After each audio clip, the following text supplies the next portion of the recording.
हमारे यहाँ का अमानतुल्लाह दिल्ली का ये छाती पीट पीट के बोलता है कि ये मुसलमानों के खिलाफ षड्यंत्र है। अरे मुसलमान ही बच्चे पैदा करते हैं, हिंदू भी बच्चे पैदा करना जानते हैं, मगर हिंदू आजकल के टाइम पर एक समझदार व्यक्ति है, समझदार से काम लेता है। वो ये सोचता है कि मैं 100 रुपया कमाता हूं, इस 100 रुपये में से 20 रुपये बचाऊं, 80 बच्चों पे खर्च करूं।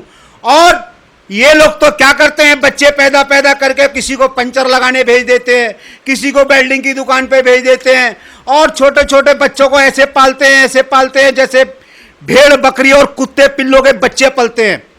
देखिए आज हमारा जो समाज है आगे बढ़ रहा है और इन लोगों को चाहिए कि इस काम के अंदर योगी का साथ दे। अगर जनसंख्या नियंत्रण कानून आ रहा है तो उसका समर्थन करना चाहिए, उसमें सहयोग करना चाहिए, सभी लोगों को बढ़ चढ़ करके हिस्सा लेना चाहिए। हमारे देश का सिर्फ एक ही समाज है जो कि पढ़ा लिखा नहीं है, जो कि सोचता है सिर्फ कि बच्चे पैदा करने से उनकी आबादी बढ़ेगी और वो हिंदुस्तान पे कब्जा कर लेंगे। भूल है, ये भूल है उनकी, वो अपने दिमाग से निकाल देना। हिंदुओं को मुस्लिम बनाना चालू कर देंगे, हिंदुओं को मुस्लिम बना करके वो सोचते कि हिंदुस्तान पे कब्जा कर लेंगे। भूल है उनकी, सोच लेना, ऐसा कभी नहीं होगा। दोस्तों स्वागत है आपका यूथ मीडिया टीवी पर। चर्चा करेंगे जो योगी जी ने ऐलान किया है कि वो जनसंख्या नियंत्रण कानून को अब यूपी में लेकर आएंगे, और चर्चा करेंगे अखिलेश यादव के उस प्रचार के लिए जो गाना बनाया गया जिसमें खुद को उन्होंने कृष्ण बताया है। इस पर चर्चा करेंगे वीर सिंह चौहान जी से कि वो किस तरीके से देखते हैं इसको और क्या सोचते हैं। सर पहला सवाल तो मैं यही रखूंगा कि जो अभी तुरंत योगी आदित्यनाथ जी एक फैसला लेकर आए हैं कि यूपी में वो अब जनसंख्या नियंत्रण कानून लेकर आने वाले हैं, किस तरीके से देखते हैं इसको आप? देखिए सबसे बड़ी बात तो यही है कि योगी जी जनसंख्या नियंत्रण कानून लेके आ रहे हैं और हमारे देश के जो कठमुल्ला हैं, मौलवी हैं, मुल्ला हैं, विपक्षी दल हैं, इनके सभी के तन बदन में ये आग लग चुकी है कि योगी जी ये कानून लेके क्यों आ रहे हैं। ये अभी कानून आसाम में भी लागू हो गया है और दूसरा यूपी में भी जो बहुत जल्दी लागू हो जाएगा। आज हमारा देश इतना सुख सुविधाओं से भरीपूर होते हुए फिर भी दिन प्रतिदिन सुख सुविधाएं जो हैं इस देश के अंदर कम पड़ती चली जा रही हैं। क्यों कम पड़ रही हैं? क्योंकि हमारे देश के अंदर पैदावार, जनसंख्या ये इन लोगों ने बहुत ज़्यादा कर रखी है और इसके लिए हर किसी को सजग होना पड़ेगा, हर किसी को सोचना पड़ेगा, हर किसी को समझना पड़ेगा कि ये उनका देश है, उनके देश के ऊपर अनावश्यक भार नहीं पड़ना चाहिए। देखिए आज हमारे देश के अंदर लिमिटेड हर चीज़ है और उस चीज़ को कोई भी अनलिमिटेड नहीं कर सकता। उदाहरण के तौर पे अभी कोरोना की बीमारी चली थी, हमारी जनसंख्या नियंत्रित होती तो कोरोना भी नियंत्रण में रहता।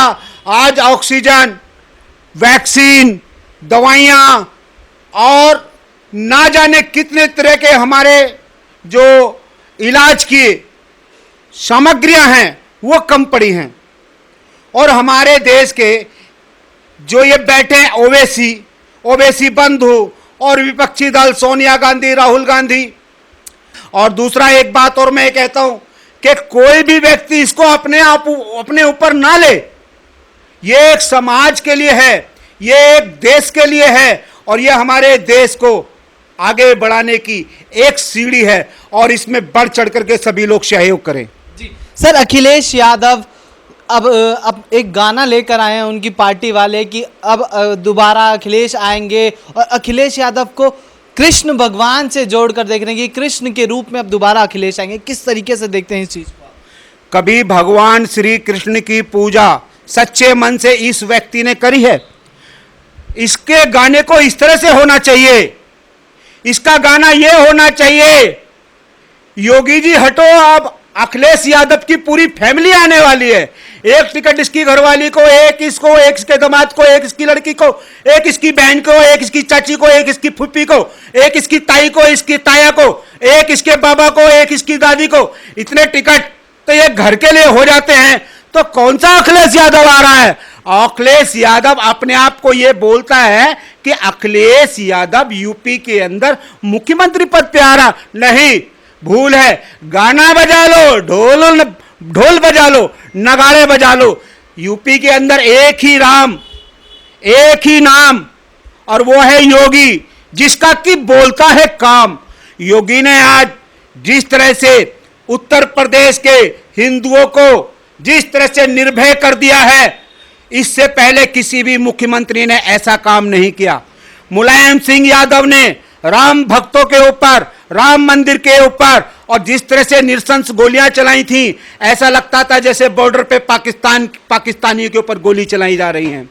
आज हमारा देश ऐसे नेताओं को इस तरीके से पछाड़ने में लगा हुआ है, इनका दोहन कर देगा, इनकी राजनीति जो स्टार है उसको विलुप्त कर देगा। ये राजनीति करने के लायक नहीं है, ये परिवारवाद करने के लायक है।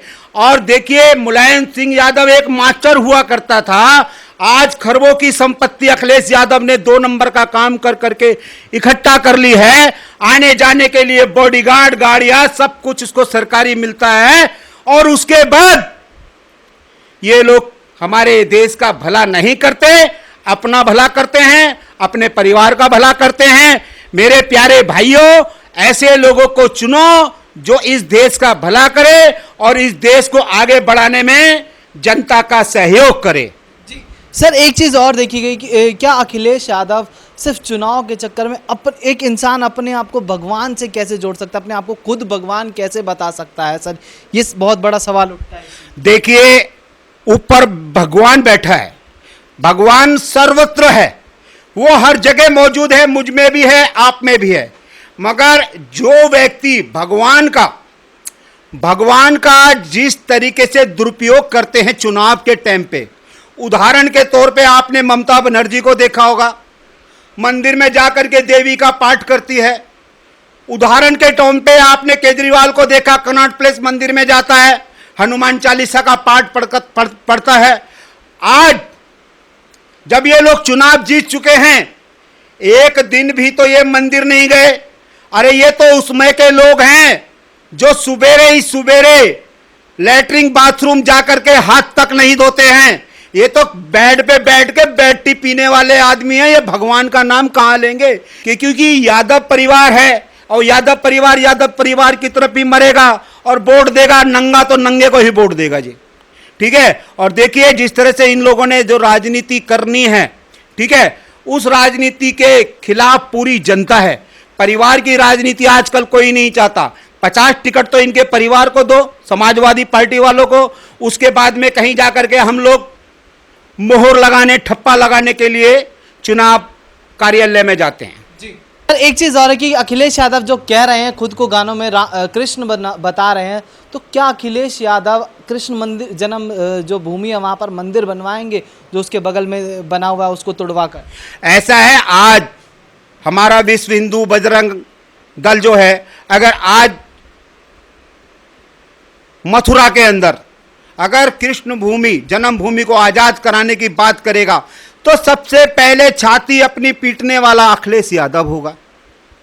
आजम खान जो कि जेल में पड़ा हुआ है, जिसको कि ये भीष्म पितामह बोलता था अपना, वो भी आज जेल में है। तो लिहाजा कृष्ण जन्मभूमि को आजाद कराने की बात तो दूर, मैं आपको बोलता हूं कि ये लोग बेड टी भी सुबेरे बिना नहाए धोए बेड में जाकर के पीते हैं।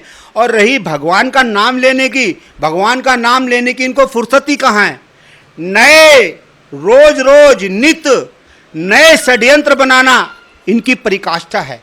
ये रोज नए षड्यंत्र बनाते हैं कि इनको रात और दिन और सोते हुए जागते हुए सपनों में सिर्फ एक ही चीज नजर आती है, वो आती है सत्ता की कुर्सी, मुख्यमंत्री की कुर्सी।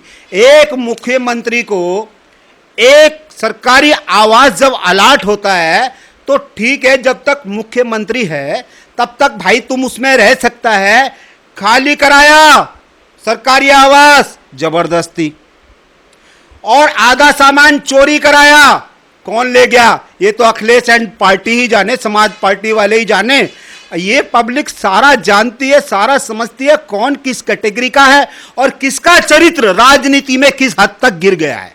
जी सर, एक चीज आखिरी सवाल रहेगा मेरा ये आपसे कि देखा गया है विपक्ष दलों की पार्टियों को कभी जाति में लड़वाते हैं, कभी धर्म के नाम पर लड़वाते हैं, तो क्या अब ये जो अखिलेश यादव है ये भगवान को भी बांटना चाहते हैं क्या? राम और कृष्ण को अलग अलग करना चाहते हैं? देखिए, राम और कृष्ण, अभी आप देखिए हमारे यहाँ पर राम जन्मभूमि के अंदर एक झूठा मुद्दा उठा रहे थे जमीन घोटाले का। कौन उठा रहा था? विपक्षी दल।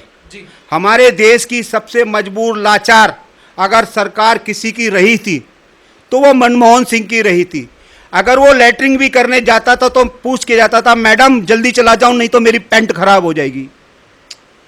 आज वही पार्टी राम मंदिर पे, राम भगवान श्री राम को काल्पनिक कहने वाले कांग्रेसी, भगवान राम के विरुद्ध कोर्ट में केस लड़ने वाले कांग्रेसी, और इन कांग्रेसियों का भगवान श्री राम ने वो हाल कर दिया है, अगर इनकी सरकार कहीं है भी तो वो भी सुख शांति से नहीं है।